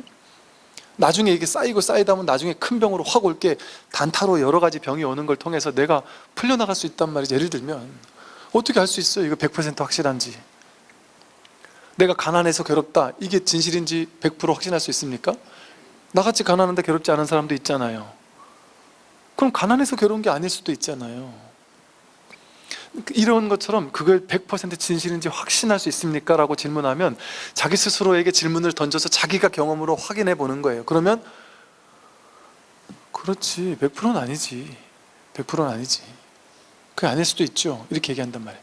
그런데 만약에 그 생각이 옳다라고 믿을 때 마음이 어떤가요? 하고 물어요. 당신은 어떤가요? 그 생각을 믿을 때마다 괴로운 거예요. 남편은 내가 시집 잘못 가서 괴롭다 이 생각을 믿을 때마다 남편을 볼 때마다 괴로운 거예요. 그 생각을 믿으니까. 자식을 볼 때마다 자식이 너 그때 그렇게 했었으면 이런 일 없었잖아 하고, 그때 엄마 아빠 말 들었으면 더 좋았었잖아 하고, 그 생각이 날 때마다 괴로워요. 날 때마다 스트레스를 받아요. 그럼 그 생각을 쥐고 있는 동안은 괴롭단 말이에요. 그럼 그 생각이 없으면 어떨까요? 당신은 누구일까요? 하고 묻는단 말이에요. 그 생각이 없으면 그 괴로움이 있을까요? 그 생각이 없으면 그 괴로움이 없어요. 그 생각을 믿고 실체시 여기고 거기 사로잡힐 때만 그 생각에 끌려다니느라 괴로운 거지. 그러고 나서 놀라운 방법을 써요. 나는 무엇 때문에 괴롭다라는 말을 뒤집어 보라 그래요. 정반대로. 나는 남편 때문에 괴롭다. 이 말을 뒤집어 보고 그것이 진실한 측면이 없는지, 혹은 처음에 말했던 이 말보다 더 진실하지는 않은지, 그걸 되짚어 보라 그래요. 나는 남편 때문에 괴롭다. 그런데 뒤집으면, 예를 들면 나는 남편 때문에 괴롭지 않다. 여러분, 내가 남편 때문에 괴로울 때, 괴롭다고 할 때 내가 남편 때문에 괴롭지 않은 일은 없습니까? 내가 안 찾아봐서 그렇지. 옆집 보니까 남편이 때린대. 우리 남편은 그래도 때리진 않지. 그러니까 내가 남편 때문에 괴롭진 않네. 그래도 남의 남편은 막 뭐 도박하고 뭐 하고 해가 돈을 막 탕진하고 뭐 난리인데, 우리 남편 그래도 월급은 갖다 주니까 뭐 조금 갖다 줘도 월급 갖다 주는 게 어디냐. 그러니까 내가 남편 때문에 이건 괴롭지 않은 거네. 솔직히 찾아보면 내가 남편 때문에 괴로운 거 있지만 괴롭지 않은 것도 충분히 있지 않나요? 내가 괴롭다라는 거기만 집중해. 그렇지. 그리고 또 뒤집으면 나는 남편 때문에 괴롭다잖아요. 그럼 또 뒤집으면 어떻게 되냐면, 나는 남편 때문이 아니라 남편은 나 때문에 괴롭다. 이 말이 앞에 말 못지않게 진실일 수 있지 않을까요? 대부분 부부 되는 분들이 남편 아내 때문에 괴롭다라고 와서 얘기하거나 뭐 이메일을 보내거나 할 때 보면 대부분 어떠냐면, 딱 자기가 있어요. 자기 필터로 아내와 남편을 맨날 바라봐요. 그 반대를 못 봐요. 그러면서 그게 쌓여 있어요. 계속 쌓이니까, 쌓이니까 아예 마음이 확 닫혀버려요. 근데 그게 나는 남편 때문에 괴롭다는데 남편은 나 때문에 괴롭다? 가만있어 봐. 남편 나 때문에 괴롭나? 내가 남편 때문에 괴로운 것 때문에 남편 앞에서 웃지도 않고 맨날 짜증내고 밥도 제대로 안 차려주고 예쁜 표정도 안 지어주고 술만 먹으면 바가지 긁고 맨날 그랬으니까, 남편은 나 때문에 얼마나 괴로웠을까. 물론 나도 남편 때문에 괴로웠지만 박수도 마주쳐야 소리가 나는 건데, 나 때문에 남편도 얼마나 괴로웠을까. 그것도 진실하지 않아요? 내가 남편 때문에 괴로운 것만큼 남편도 나 때문에 괴로운, 그 말도 진실하지 않냔 말이에요.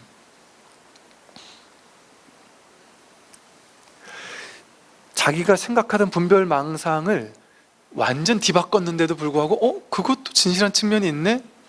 이렇게 알아진단 말이에요. 그러면서 문득 자기가 이것만이 절대라고 생각하면서 이것만이 내 인생에 중요한 거라고 생각하던 그 고정관념이 확 깨져버려요. 자기가 자기를 묶었던 것에서 확 문득 놓여져요. 어떤 사람은 우리 지난번 1호 법회 때 그런 얘기 했어요. 아내가 그때 기억이 안 나네. 아내가 집안에 뭘 어떻게 잘못해가지고 불이 나서 딸이 죽었대요. 그래서 남편이 아내를 평생 원망하면서, 저 여자가 내 딸을 죽였다. 내 아내가 내 딸을 죽였다. 정말 죽일 사람이다. 나쁜 사람이다. 엄마로서 제대로 역할을 하지도 못할 젠정 죽였다. 이 생각을 굳게 믿고 있어서 아내만 보면 막 화가 나고 분노하고 막 괴로워서 집을 떠돌아다니고 아무 일도 못하고 막 너무 스트레스 받고 막 괴로워 살다가, 아마 그때 교도소 들어왔던 사람인가 아마 그랬던 것 같아요. 근데 그분에게 바이런 캐티가 그냥 단순하게 물었어요. 아내가 딸을 죽였다? 그거 정말인지 확신할 수 있습니까? 이 사람이 가만히 생각하더니 펑펑 울면서, 아니다. 아내가 딸을 죽인 건 아니다. 아내는 아내 일을 했을 뿐인데 불이 났고, 불이 나다 보니 딸이 죽은 거다. 그럼 아내가 딸을 죽이려고 했을까요? 아니다. 그럴 일이 있겠냐. 그러면서 문득 놓여나 버려가지고 갑자기 활짝 웃었다는 거예요. 그래서 평생 아내가 딸을 죽였다라는, 그리고 또 하나 질문, 아내가 딸을 죽여서 딸은 죽지 않아야 될 나이에 죽었어. 그 생각을 믿고 있으니까 아내가 얼마나 믿겠어요. 근데 이런 질문을 던져요. 딸은 그때 죽으면 안 된다라는 그 생각이 진실인지 정말 확신할 수 있나요? 라고 물었어요. 그때 이 사람이 문득 노연하면서 알 수 없네요. 그 아이의 인연이 거기까지였으면 꼭 그런 일이 아니었어도 어떤 방법으로든 떠날 수 있었을지도 모르겠네요. 알 수 없는데 나는 그렇게 그 당시에 사로잡혀 있으니까, 그 상황 속에 사로잡혀 있으니까 그 생각을 믿었던 거예요. 그러니까 평생 거기서 노연하지 못하고 분노하면서 살았던 것이죠. 이처럼 자기의 생각이 정말 맞는지, 그 정반대라고 여기는 그것이 혹시 진실한 측면은 없는지. 그러니까 여러분, 제가 가만 보면요, 이건 안 돼. 이게 하지 말죠. 이거잖아요. 이렇게 예를 들어, 나는 보수는 틀렸다, 나는 진보는 틀렸다, 이렇게 믿는 사람이 그 반대를 뒤집으면 어때요? 나는 보수는 틀리지 않았다고 생각한다, 나는 진보는 틀리지 않았다고 생각한다. 그게 맞는 측면도 영 없냔 말이에요. 아예 없냔 말이에요. 그런데 이렇게 물어보면 대부분, 스님 그건 하지 마세요. 그거는 여지없이 내 말이 맞아요. 왜냐하면 이건 진실이에요. 이건 무조건 내 말이 맞아요. 쟤네가 틀렸어요. 이렇게 얘기한단 말이에요. 그 말이 무슨 말이냐면 닫혀 있단 말이에요. 뭐에 닫혀 있느냐? 종교, 정치 두 개에는 무조건 닫혀 있어요. 사람들 마음이. 요즘엔 종교에는 조금씩 열려요. 타종교 사람들 종교 상관없이 막 진짜 공부될 만한 것든 공부한단 말이에요. 이렇게 열리는 시대이기 때문에 제가 이런 말도 하는 거예요. 저는 옛날에 진짜 정치적으로 너무 정말 진짜 꽉 막힌 극단 진보 친한 사람들이 몇 있었고요. 군대 가면 또 완전 그 보수의 아주 핵심적인 얼마나 많은데요. 양쪽 사람들의 얘기를 다 들어봐서 제가 알아요. 진짜 한 명 한 명 만나면 다들 너무 좋은 사람들이에요. 근데 이 사람들 광화문에서만 만나면 뭐지, 한반도 기와 태극기만 들고 나타나면 이 사람들이 갑자기 이상한 사람들이 돼버려요. 양쪽 다. 그러면서 대화를 해보면 일단 벽을 쳐요. 일단 그 얘기는 내 편 아니면 일단 그 얘기는 하지 마라. 그러니까 이게 옳고 저게 틀리다, 저게 옳고 이게 틀리다라는 얘기를 하는 게 아니죠. 그죠? 또 이렇게 얘기하니까 사람들 그래요. 저 스님 분명히 자기도 어느 한쪽일 거야. 그런데 아닌 척하면서 이렇게 얘기하는 사람도 있더라니까요. 이만큼 우리 분별의 병은 100% 우리를 지배하고 있었던 거예요. 이런 얘기가 도저히 안 들릴 만큼. 정치는 다 그랬잖아요. 옛날에 노론, 소론, 동인, 서인 맨날 나뉘어가지고 쌓이는 거예요. 그냥 그것만이 정치인 줄 알아요. 저는 그래서 옛날에 그때 그럴 때 이런 얘기를 했어요. 야, 나는 제가 이게 정치 얘기가 제일 극단적으로 치우치는, 자기를 비춰줄 수 있는 좋은 거울이라서 그런 것도 있고요. 또 이걸 통해 저는 뭐랄까, 옛날에 그런 생각을 했어요. 내가 꿈꾼다라기보다는 참 아름다운 정치? 이 노자도 그러거든요. 진짜 지혜로운 사람들이 하는 정치, 이런 얘기를 하거든요. 진짜 지혜로운 사람들이 하는 정치는 이 본성을 확인하는, 즉 어느 극단에도 치우치지 않은 중도적인 정치예요. 그거는 보수나 극단이 아니야, 어중간한 중간을 얘기하는 게 아니에요. 모두에게 마음을 열고 어디에도 마음을 닫지 않는 어떤 하나의 상을 쥐어서 이것만이 절대라고 그렇게 하지 않는, 그건 진정한 이 깨어있는 지혜의 중도 정치인 거예요. 근데 그런 거를 하는 사람은 아직 못 본 것 같아요. 그냥 어중간하게 나는 이것도 아니고 저것도 아니고 중간쯤이야, 이런 사람은 있을 수 있지만, 이 지혜에 입각한, 그래서 앞으로의 시대는요, 지금부터 이미 그렇게 발돋움하고 있어요. 앞으로의 시대는 깨달은 도인들이 정치합니다. 국회의원하고 시장하고 군수해요. 진짜로. 또 깨달은 도인이 학교 선생님하고요, 깨달은 도인이 경영하고요, 깨달은 도인이 장군이 되고요, 깨달은 도인이 회사원하고 그래요. 지금 많아요. 근데 그 사람들을 만나보면 정말 달라요. 그 전과 후가. 자기가 이 진실을 알기 전과 후가 겉으로 봤을 땐 비슷해 보여요. 알 수가 없어요. 겉으로 봤을 때는. 그런데 안목으로서 보면 그게 보이고 다른 세계가 돼요. 다른 시대가 돼요. 그래서 이 상을 깨고 사는 게 이래서 중요해요. 그런 면에서 제가 아까 말한 것처럼 그 바이런 케이티의 그런 방편도 상당히 우리의 이 너무 절대적으로 우리가 사로잡혀 있는 이 분별을 한 번 분별에 이렇게 균열을 가게 해주는, 한 번 틈을 줘서 그게 아닐 수도 있는 가능성에 마음을 좀 열어볼까 할 수 있는 아주 좋은 방편의 길이 되는 것 같아요. 그래서 이제 앞으로 이 첫째 장에 제가 이 상에 대한 이야기를 이렇게 넣어놨는데, 이걸 통해서 여러분들 이제부터 공부하면서 내 생각에 맞지 않는 얘기가 왔을 때 그 생각, 이건 생각일 뿐이구나, 생각으로 이걸 해석하고 받아들이지 않고 생각을 좀 내려놓고 한번 빈 마음으로 한번 들어보시고, 당신들이, 여러분들께서 괴로운 일이 생길 때, 힘든 일이 생길 때 어떤 생각 때문에 괴롭지? 내가 괴로울 때는요, 어떤 생각 때문에 괴로워요? 예를 들어 며느리가, 저 어머님께서 우리 집에 시도 때도 없이 전화도 안 하고 부숙부숙 찾아오면 안 돼 라는 생각을 했는데 그분은 계속 찾아와요. 그러면 한 번, 두 번, 세 번 얘기하고 눈치도 주고 별걸 다 했는데도 계속 찾아와요. 그러면 해도 안 되잖아요. 해도 안 되면 본인은 본인의 괴로움 어떻게 해결해야 될 거 아니에요. 그러면 어차피 해도 안 되는데 이걸 계속 그 생각을 주고 있으면, 어머니가 부숙부숙 찾아오면 안 돼, 제가 찾아오면 안 되는지 찾아와도 되는지 그게 어느 한쪽이 옳다 그르다 얘기를 하는 게 아니에요. 그건 각자 알아서 판단하는 거예요. 그거는 절대 진실이 없으니까. 근데 이 상황에서는 지금 그런 일이 안 벌어지고 있잖아요. 그럼 나는 내가 행복해야 되잖아요. 내가 행복해야 되는데 내 마음속에 계속해서 어머니가 우리 집에 자꾸 불쑥 찾아오면 안 돼라는 그 생각을 주고 있으면 계속 괴로워요. 계속 괴로워요. 근데 나는 둘 다 지고 싶은 거 아니에요. 어머니랑도 그렇다고 해서 너무 그냥 이래가지고 남편하고도 사이 안 좋고 이러는 것도 싫고, 그렇다고 또 우는 것도 싫고.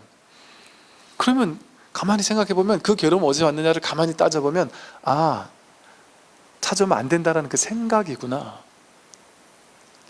옛날에 같이도 살았는데 안 되고 되는 게, 그게 제가 된다고 옳거나 안 된다고 옳다를 얘기하는 게 아니에요. 그건 인연 따라 사는 거예요. 그냥 알아서 각자 자기 인연 따라. 근데 보세요, 옛날에 같이 살기도 했잖아요. 같이 모시고 살기도 했잖아요.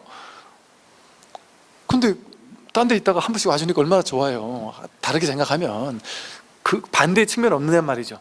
와, 우리 어머니 진짜 대박인데, 남들 어머님은 맨날 하루 종일 옆에서 모시고 살면서 잔소리 맨날 하면서 밥 해와라 뭐 해와라 하는데, 야, 저분은 딴 집 살면서 가끔 한 번씩 오니까 대박이다, 우리 어머님은 진짜. 그러니까 이런 측면으로 생각을 뒤바꿔 볼 수 없느냐 말이죠. 그러니까 그 한 생각을 쥐고 있으면 자기가 괴로운 거예요. 물론 이제 그 방법 말고 저는 그거 죽어도 못 쓰겠어요.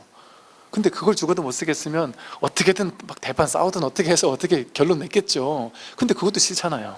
그렇게 해가지고 내가 불효자식이 되는 건 싫단 말이에요. 또 난 또 착하긴 하고 싶단 말이에요. 그러니까 이런 것처럼 어떤 괴로움이 됐든 모든 괴로움은 무엇 때문에 괴로운지를 스스로에게 질문을 해보면 나는 요것 때문에 괴로운 그 생각이 나와요. 이걸 요렇게 분별하기 때문에 내가 괴롭구나라는 그 분별이 나온단 말이에요.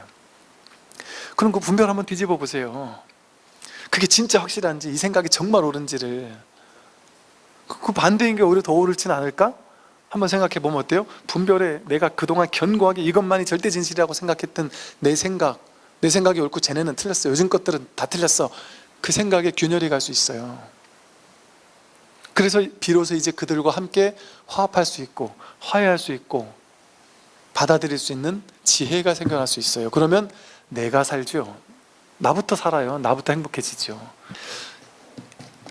이렇게 이런 말까지 했죠. 모습을 취하면 마구니에게 사로잡힌단 말이에요. 그래서 사도에 떨어진다니까요.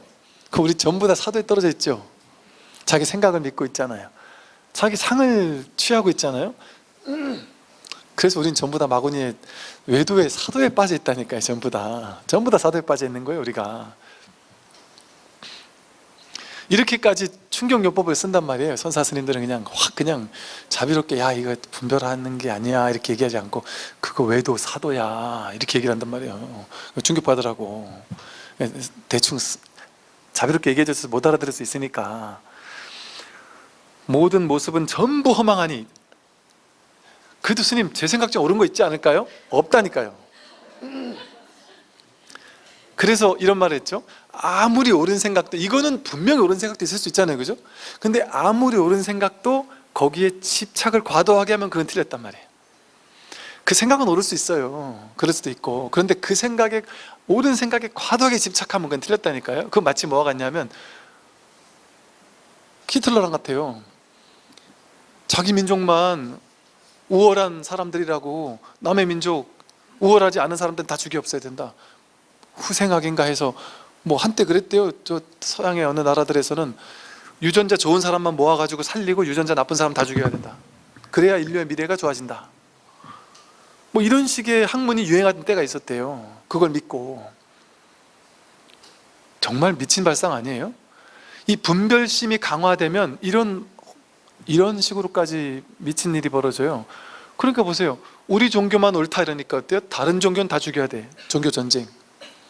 그게 역사 이래로 계속 이어져 왔던 거잖아요. 이게 둘로 나누는 분별이었을 때 이런 말도 안 되는 어리석은 일들이 현실에서 항상 벌어져 왔다니까요.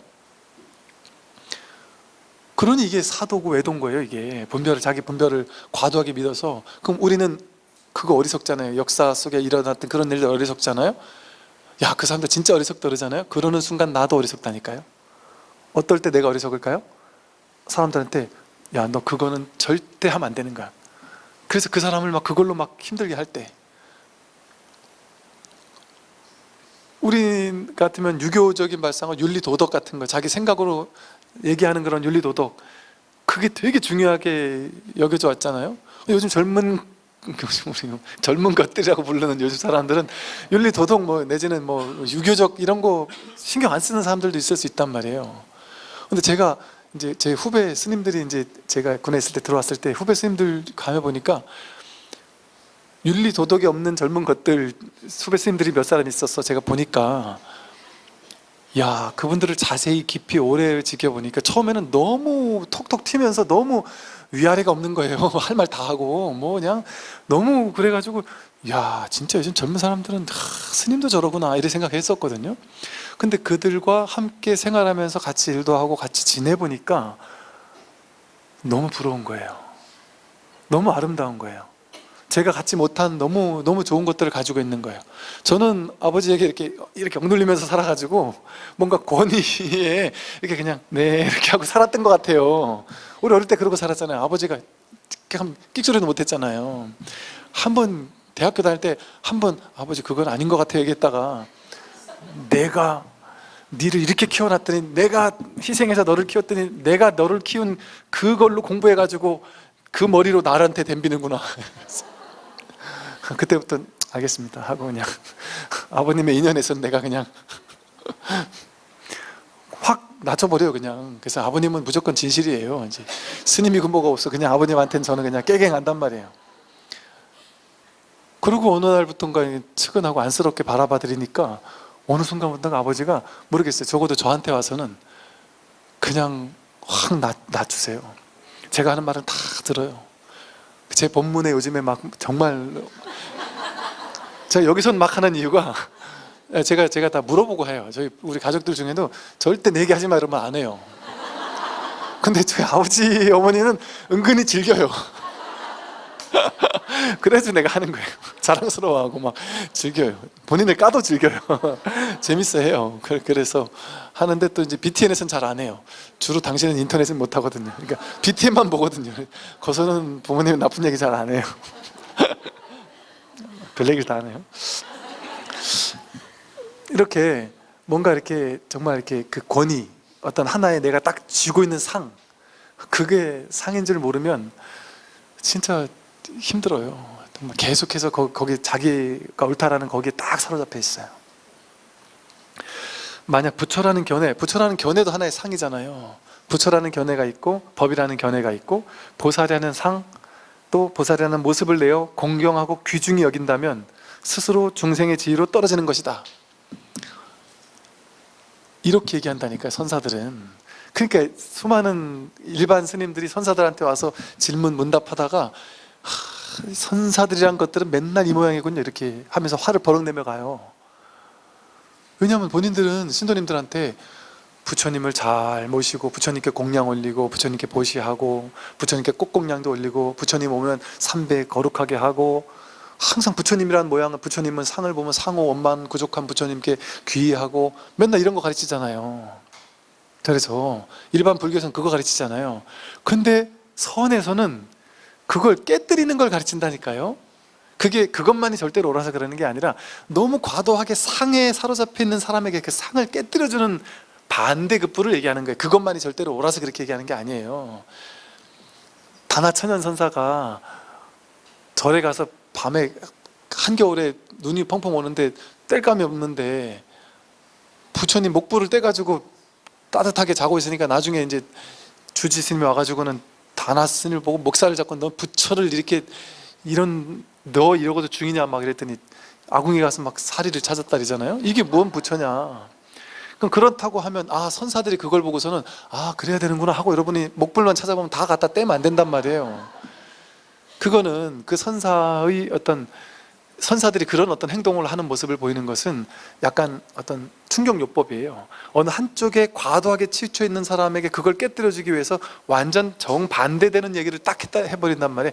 이게 옳아서 하는 게 아니에요. 이 사람에겐 이 말이 필요하기 때문에 하는 거예요. 마치 바이런 케이티가 나는 이게 옳아라는 구조를 딱 했는데 그것과 정반대되는 구조를 두세 가지를 설명하면서 그거는 틀리지 않느냐 하고 해서 그 사람이 고정된 생각들을 딱 뒤집어 주듯이 그 고정관념에서 깨어나라, 노여나라고 하는 말의 낙처지 선사들이 하는 말이 맞냐? 경전이 맞냐?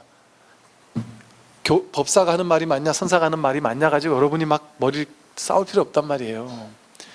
내가 어디 치우쳐 있냐 봐서 여기 치우쳤으면 저 말을 통해서 내 고정관념을 깨면 돼요. 분별을 깨면 돼요.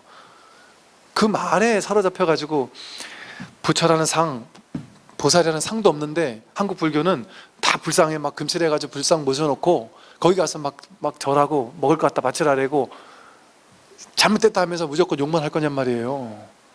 그렇게 얘기하는 것도 그것도 또 거기에 그렇다는데 또 치우친 거 아니에요. 그렇게 과도하게 치우친 사람에게는 그걸 깨주기 위해서 이런 말을 할 수 있지만 그게 깨뜨려지고 나면 다시 돌아가서 평범한 사람이 된다니까요. 이쪽 극단에도 치우치지 않고 저쪽 극단에도 치우치지 않은 채 이것도 활용하고 저것도 활용해요. 절에 가면 다른 사람과 똑같이 거룩하게 부처님께 삼배하고 불전도 올리고 다들 신묘장구 대달하면 같이 앉아서 신묘장구 대달해도 하고 연불하고 독경하면 연불 독경도 하고 백일규도 한다면 백일규도 접수도 하고 할 수 있단 말이에요. 자식이 엄마는 저 남의 아들은 엄마들이 막 백일기도 한다는데 엄마는 나를 위해서 그런 것도 안 해? 그럼 가서 해줘야죠. 그러면 그래 내가 해줄게. 해줄 수 있다. 아니 그래서 이게 제가 어느 한쪽이 잘못되다 이렇게 딱 깨는 얘기를 들으실 때 저 스님이 한국 불교를 자꾸 깨는구나 이렇게 들으시면 안 돼요. 깨는 게 아니에요. 기존에 너무 오랫동안 이렇게 치우쳐 있던 부분에 대해서 그 반대급부의 얘기를 가끔 한 번씩 하는 거예요. 그러나 또 그걸 또 그렇게 가끔 하다가 다시 그렇다고 해서 그걸 가지고 절에 가서 이게 틀렸니 맞니 하면서 싸울 필요 없다라고 얘기하면서 그것도 옳을 수 있다라고 얘기를 또 하는 이유는 뭐겠어요? 그렇게 얘기를 해놓으니까 한동안 그렇게 얘기를 해놓으니까 사람들이 또 이제 제 말에 꽂힌 사람들이 도반들하고 맨날 싸우는 거예요. 심지어 남편은 이 공부를 하고 아내는 전통적인 사찰에 맨날 다니면서 맨날 기도하는 분이 계셔요. 남편이 아내한테 야, 넌 진짜 너무 수준 떨어져. 그렇게 수준 떨어지는 불교를 공부하면 안 돼. 맨날 절에 가가지고 막 기도 참석하고 맨날 뭐 하고 맨날 돈 갖다 내고 뭐 맨날 뭐 한다고 뭐 좋아지는 게 있냐라면서 진짜 공부를 제대로 해야 된다라면서 뭐 그거 가지고 싸우는 거예요. 누가 옳은지 그른지 찾아와서 알려달라고 하고. 그럴 필요 없잖아요. 왜 그러냔 말이에요. 얼마나 아름다워요. 아내께서 가족의 행복을 위해서 어떻게든 가족의 행복을 위해서 절에 가서 기도하고 연불하고 독경하고 맨날 동참하고 자식을 위해서 빌어주고 남편 아픈 거 위해서 기도해주고 얼마나 아름다운 모습이에요. 그건대로 인정해줘야 된다니까요. 그러면서 이제 가끔 한 번씩 이렇게 좋은 말 같은 거 한 번씩 던져줄 수 있겠죠. 링크를 보내준다든지, 그러면 그것까지. 그러고도 안 들으면 아직 인연이 아니구나, 아직 시절 인연이 안 왔구나, 인연이 그냥 툭 던지는 거는 인연의 씨앗을 심어주는, 보리심의 씨앗을 심어주는 것까지만 하면 돼요. 그 다음에 왜 보리심의 씨앗을 내가 줬는데 너는 집어먹지 못하니 하고, 왜 이 좋은 법을 공부하지 않니 하고 싸우면 내가 어리석은 거라니까요. 그래서 시절 인연을 기다릴 뿐이지 억지로 쫓아가가지고 초인종 누르면서 부처님 믿으십니까 하면서 쫓아다닐 필요 없단 말이에요. 길거리에서 피켓 들면서 부처 믿으면 천국 간다 이럴 필요 없단 말이에요. 그래봐야 인연이 안 되는 사람은 욕하기밖에 안 해요. 그러니까 불교 뭐라 그래요? 오는 사람 막지 않고 가는 사람도 잡지 않아요. 가는 사람 불쌍하게 막 생각하면서 그러지 않아요. 또 때가 되면, 인연이 되면 오겠지, 시절 인연이 맞아지면 오겠지.